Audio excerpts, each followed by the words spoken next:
Alright, let's say we want to make a role-playing game, an RPG. We can sit down and start putting together ideas of what our adventure is going to be. If it's got dragons, elves, dwarves, legendary swords, evil wizards, maybe a ring to rule them all just for good measure. But these are all just parts of the world. Where does the role-playing come in?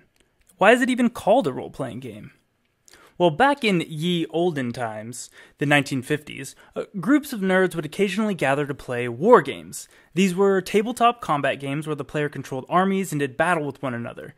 Think of like a more complicated chess. War games depicted battlefields of World War II, Gettysburg, the Cold War, World War III, sci-fi battles, but they reached the height of their popularity in the 1970s with a game called Chainmail, a medieval-era military simulation. This was heavily inspired by the work of J.R.R. Tolkien, the author of The Lord of the Rings and The Hobbit, which would later be expanded to include fantasy elements like dragons and elves, hobbits, balrogs, trolls. During this golden era of wargaming, people would go outside and actually act out the battles in person. And in doing so, the players had to take charge of not an entire army, but just a single foot soldier.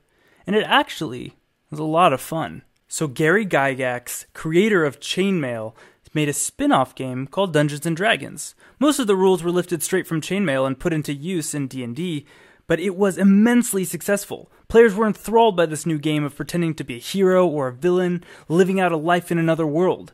They became role players.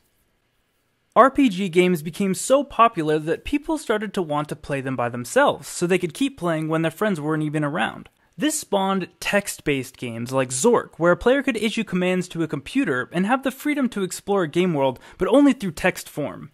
Later came games like Adventure, Rogue, and Wizardry. These were graphical versions of the dungeon crawling games, but they were hardly graphics to write home about. Around the same time that Wizardry was making its rounds, another big RPG came out, Ultima 1, The First Age of Darkness.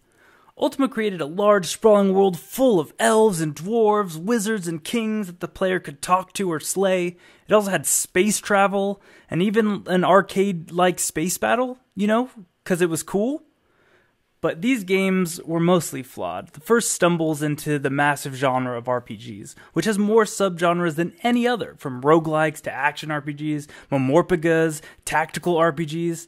But it was a tiny kid with a sword that turned the RPGs of old onto a new page, the adventure RPG.